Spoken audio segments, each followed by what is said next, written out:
Welcome to the Coffee Talk with salty Vixens, where diving into deep thoughts, no topics to air. Welcome to Salty Vixen's Coffee Talk, a place where I talk about what is on a Salty Vixen's mind.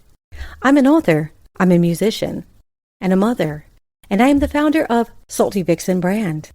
Today's episode is titled Loneliness in the Dating World. Now, I have talked about over the years of being a podcaster, of being an author and musician. In fact, if you go to my YouTube channel, Salty Vixen Music, you can listen to my songs that deal with things going on in my mind, the loneliness and trauma from two men that have screwed me over. You're going, wait, how'd they screw you over? Well, I'll talk about that, even though it's in my other podcast, but I'll summarize it. The first one who pushed me to my limit, as I call it, had sexually coercioned me through WhatsApp for 2 years and 10 months off and on. And you're going, wait, why for that long? Because the man is what you call a master manipulator, allegedly. And I knew this person, and I was going through a horrible divorce. I've been open about my ex-husband being abusive.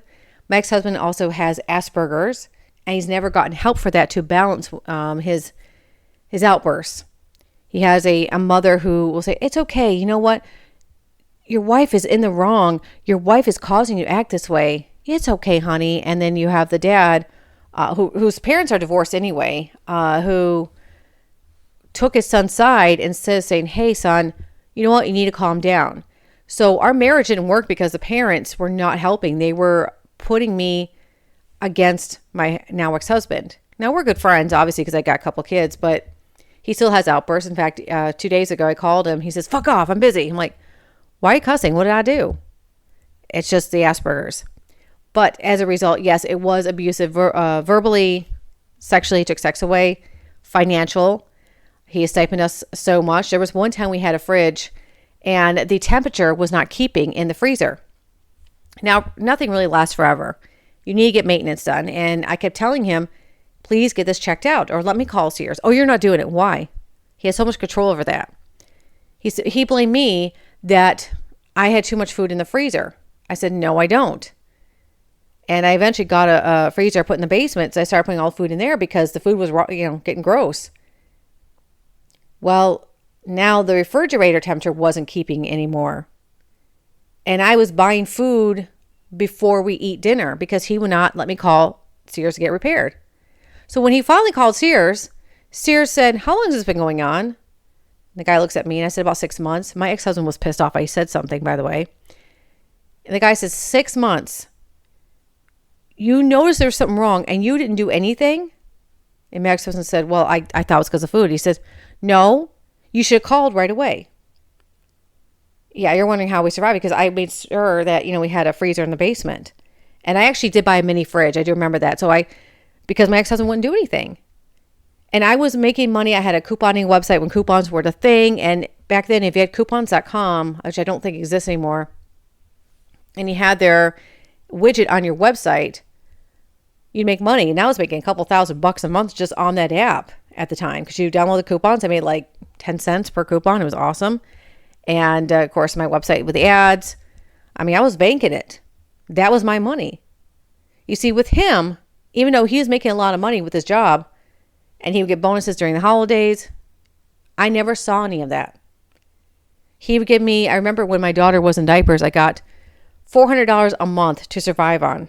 When my son was born 3 years later, I got up to $800 a month.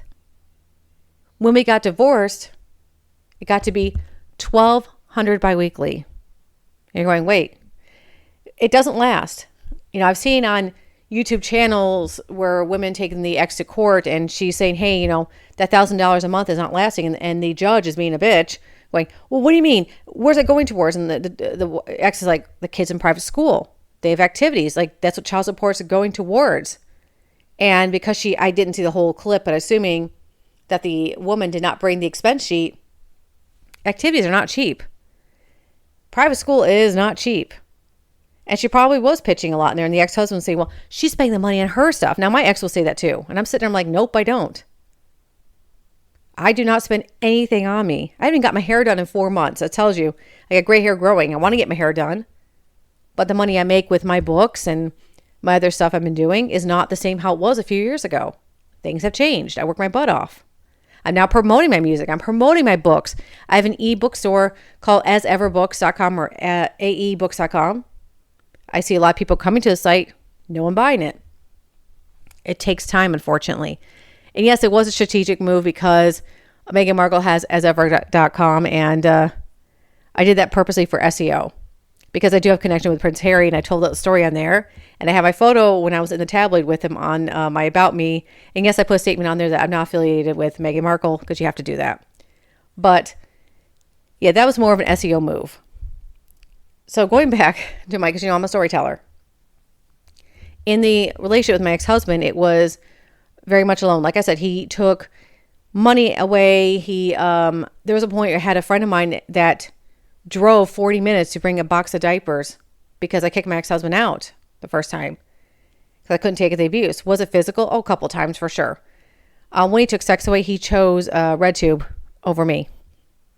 And I told his mother about it, and she didn't believe me. She says, well, my ex-husband was a rabbit in bed, which, one, gross. I don't need to hear that, too.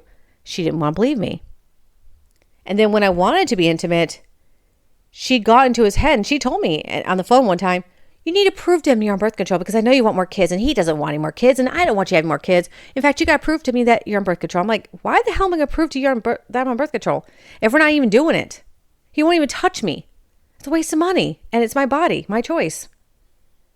Newsflash, I did not get on birth control. So, again, this is over 8 years ago. These are just things that, I took a long time to heal. So, about 2017, I reconnected with somebody who I hadn't talked to barely, someone I liked and someone I trusted. And we started chatting, and then we exchanged phone numbers and used WhatsApp. And one thing led to another. He's flirting with me, and I was telling him, hey, I remember telling him the first thing I said, I think I'm being abused. And he says, oh, I'm sorry to hear that. Show me your tits. What? Now, in hindsight, I probably should have said no. I sent him a picture. I, again, had been lonely. And if you notice, like the theme of a lot of my stuff, I'll say that you see all over social media. You see all over the internet. When you are alone, you give into things you shouldn't be given into. And so I did. I sent him a picture of my tits. And I remember I was eating pizza at the time, and he wanted me to say naughty things. I'm not used to this. I never did sexing. I've never said naughty words, in the moment, because my ex-husband did not like sex. So I Googled 50 Shades of Grey, and I was quoting the lines. So one of them says, what did the guy say? I like to fuck hard. It's my favorite line in that movie. There's other lines too. And he's like, oh my God, you're so good. It turned me on. And then he says, I finished. I'm just letting you know. And I'm like, did he just, holy shit balls. And I remember texting a buddy of mine who used to know this person. I said, can I show this to you? Did he just, he said, oh, he finished himself and finished himself good from what I see in that picture. Holy cow. Oh, damn. I need a cigarette and I don't even smoke. I was also appalled at the same time, but I was like getting confused now. Are we still talking? So the next day I see him online and I'm chatting. I'm like, hey, how's it going? Nonchalant conversation, like friends. And then I was like, hey, that was a lot of fun. He's like, yeah, it was fun. And then he said, we shouldn't do that anymore. Why? I thought you enjoyed it. Well, of course I did. So what's wrong? Well, Know what? And when he said that, it triggered something from a long time ago that I thought, because of what happened on a trip once. And he said that to me, well, And I thought he was referring to, I embarrassed him. He doesn't want people to know that he was with me. He said, because I've been bullied a lot, so that was triggering me. I said, okay, I'm sorry. He's like, don't worry. He said, no, I had fun. But it continued off and on for 2 years and 10 months. Now, the theme of that red flag that I was stupid about, it's when he was wanting it. He was feeling alone. And it got to the point where it became almost that whenever he would sign on and talk to me and he was up for it, I had to come up with scenarios. It's when something was triggered. For example, let's say people we knew were on vacation and he was feeling depressed. So I would go, okay, we're at a beach, we're in Florida. And I would come up with these stupid fantasies. And then another time I was talking about, oh my gosh, wish I could take care of you. Bring your favorite drink like in the 1950s. And it just got to the point, people's birthdays. Now, you're wondering how I knew, because I knew. And I was feeding his fantasies because I thought in my head that we were something. And then he waited till November, getting off and on 2 years, 10 months to say, oh, I can't meet you for coffee. Why? Well, because I'm married and all. I was like, what the fuck? I remember throwing up a few times that day. I was disgusted. I was depressed. It was bad. And do you think he stopped? No, he continued. And how do I respond? Like, I was afraid to say no, because remember I said this topic is called loneliness. I was afraid to say no to him. But in my situation with this dude, it was hard for me always to say no. I couldn't say no way back in the day. So I look back on it. He knew what the fuck he was doing. And when I rose up and said something about it, I was threatened not to say anything. I was cyberstalked. You all know the history. And I know I'm a writer. That was my therapy. In fact, I talked to somebody months ago and he had triggered me about the person. And I said, I want you to know it's a bad situation with me and probably with that person. Please don't bring up my name with that person or his name with me. I don't appreciate it. It's cool. You're cool on good terms. I wish that person well. And he's like, why? I explained what happened. And he said, I think it's a good idea you should go to therapy. I said, so you're basically shrugging me off because I'm telling you what happened because I have every right to be upset? You think I'm making this shit up? Here's the chat to prove. Here's one of them. I said, I've gone to a therapist. Therapist told me to become a writer. It helped. Made some money. Became a brand. I'm a public figure now. Hurrah, hurrah, that, right? Eventually got into my music. And I keep building my brand. I did that on my own because I was lonely and I went through a hell of a lot of trauma. I did not have one friend come to me and say, hey, what can I do to help you? Let's go to a party. Let's get some ice cream together. Let's binge watch. No, nobody helped me. Was we cyberstalked. I had someone tell me, well, your bedtime stories, it's him. I said, it ain't about him. These are trauma bond characters.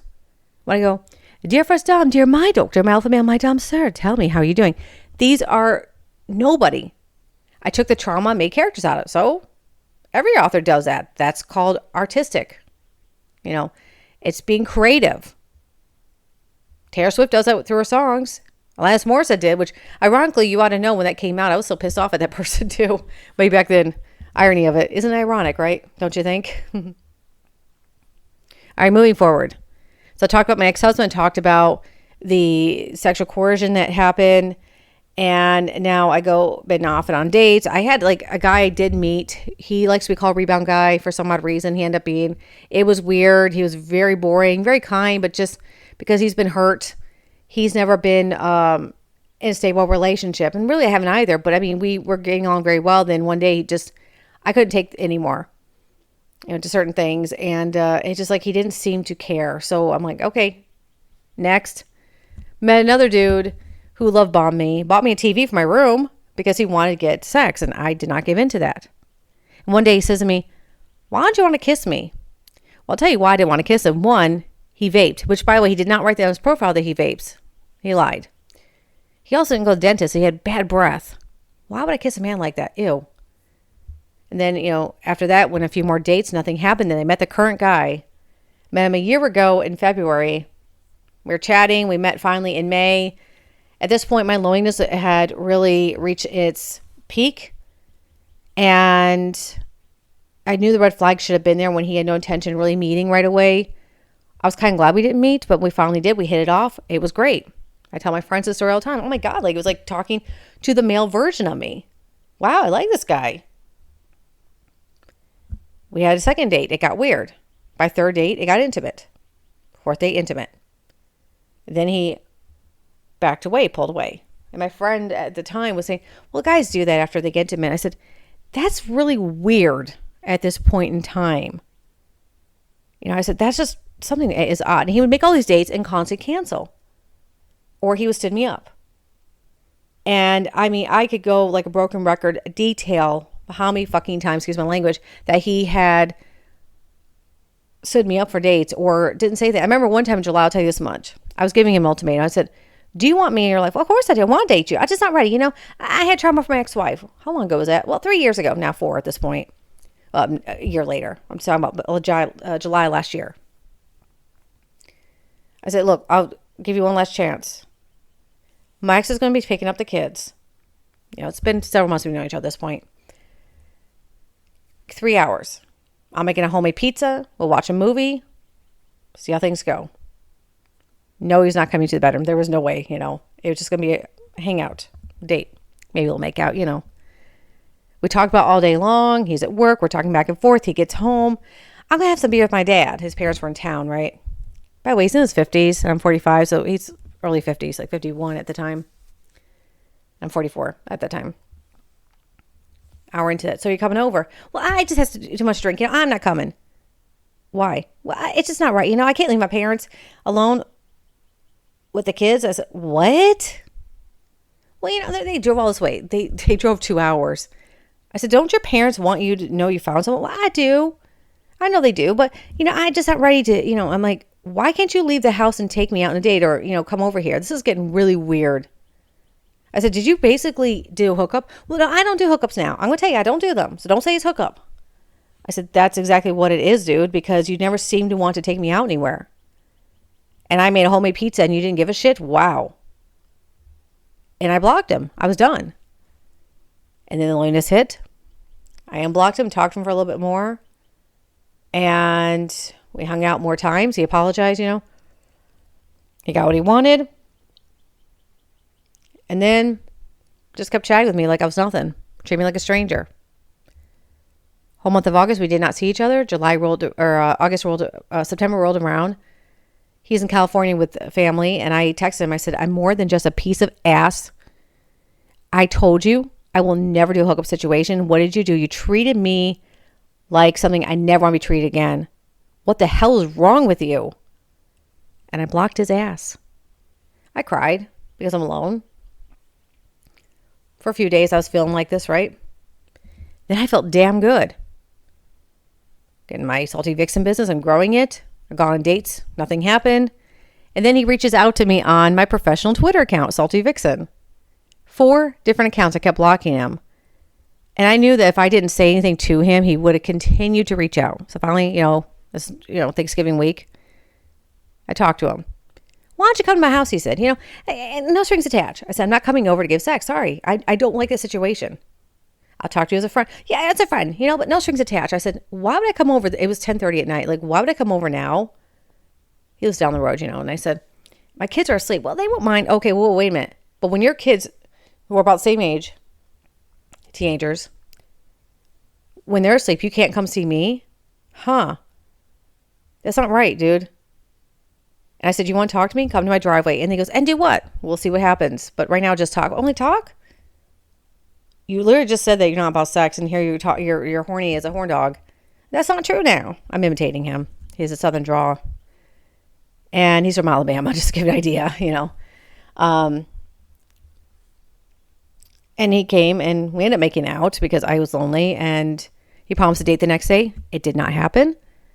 And I got tired as crap. And then I think it's the addiction from loneliness, First week of December rolls around.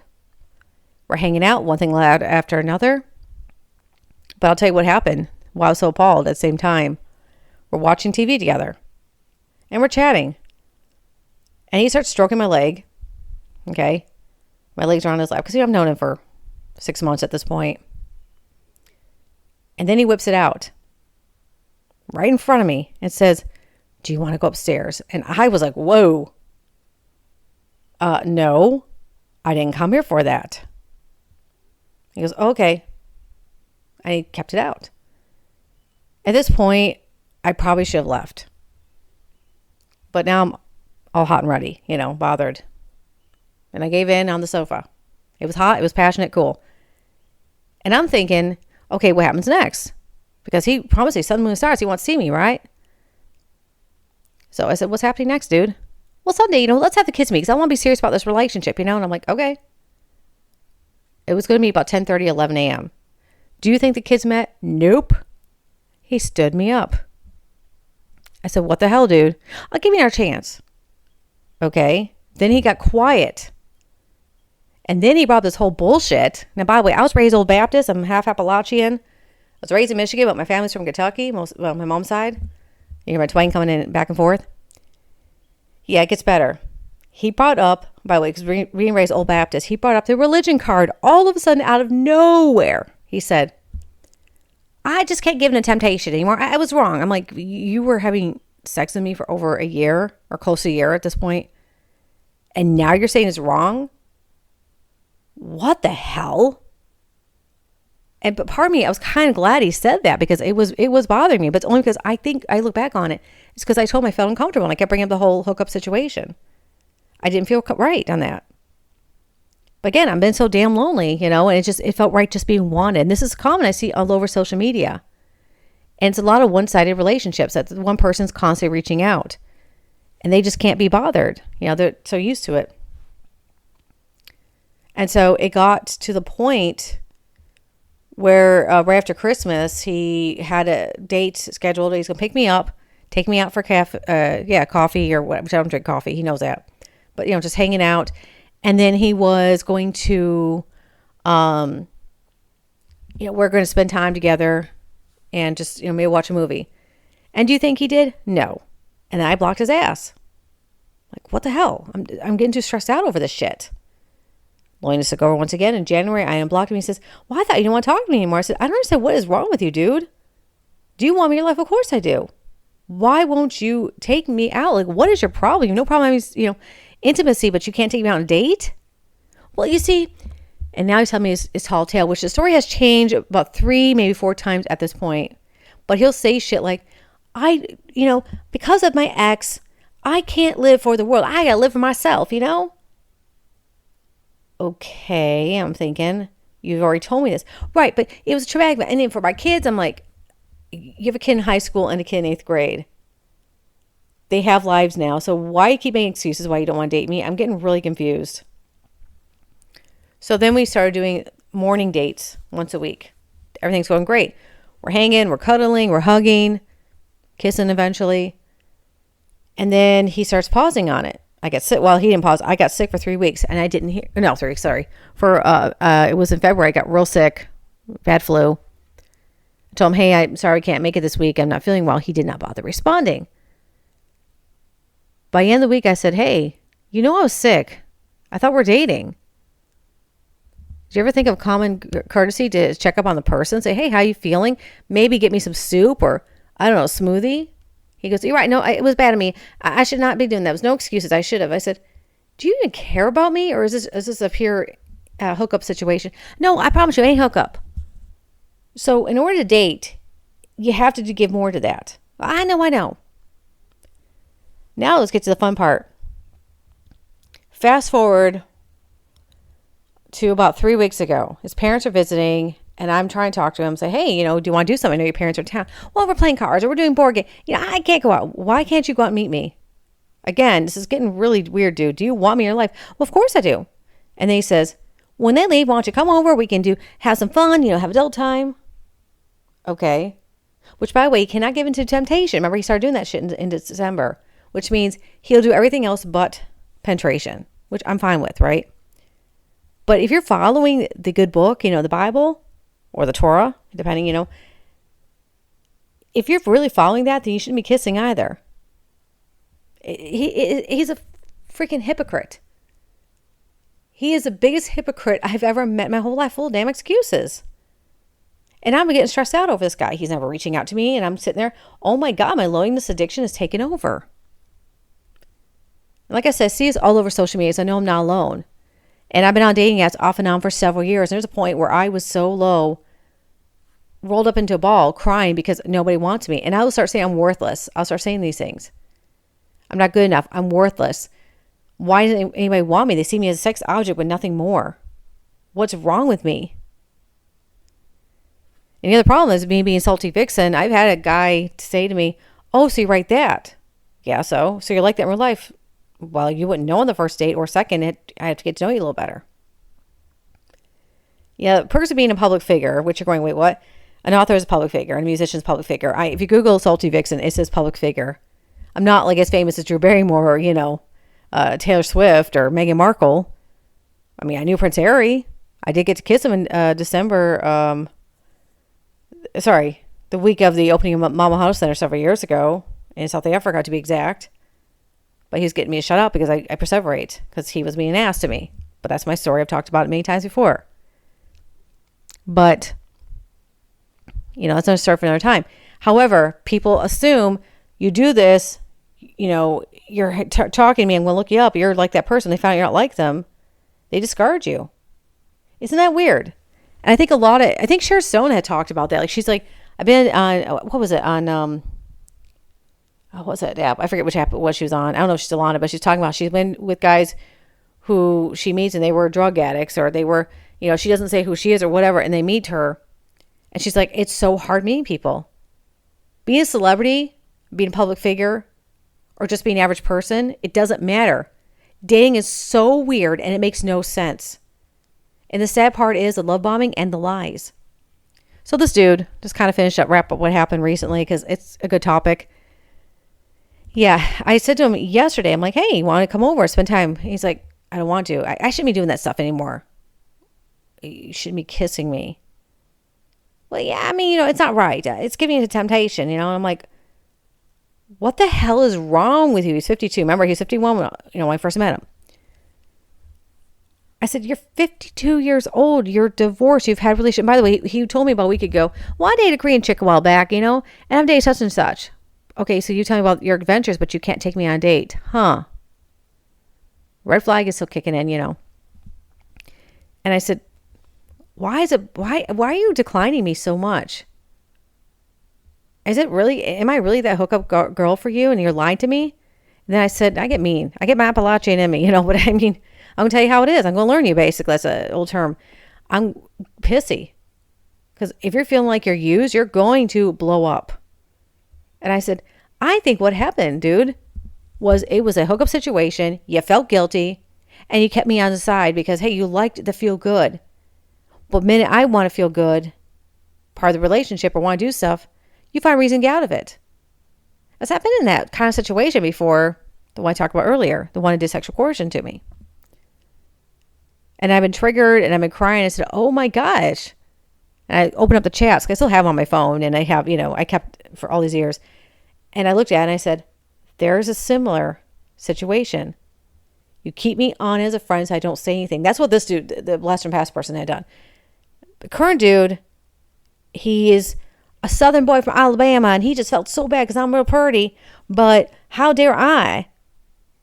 How dare you want more of me? And I've been very, crying over him. So I know I have to quit him. I know I got to end it. It's hard when you're alone. And anyone who's been lonely like I am can tell you 1,000%. It's so damn hard to find someone, because we need human connection. We need to have human touch. But if people don't want relationships, then how do you find that? It's a lonely road. And I don't want to feel pity. I don't want people on social media going, are you all right? And then ghost me after. I had a friend do that. I call a friend, someone I know a long time ago. What's going on? Because he feeling down, because of my music. I said, what, my bitch music? Oh, it's because I'm in rage. I've been triggered. That's how I deal with emotion. Does it bother you that I'm writing stuff? What, because I'm not a famous singer like Taylor Swift, also, or Alanis Morissette, that there's something wrong with me? No, I'm writing my bitch music because I'm pissed off. But thanks for being there, friend. I actually wrote a song, I don't need no therapy, or something like that. I forget the title, but something about, making fun of my friends on social media who thinks there's something wrong with me. I'm like, of course, I'm fucking alone. Where the hell are you? You never reach out to me. Or another one will see I'm alone and they'll send me messages.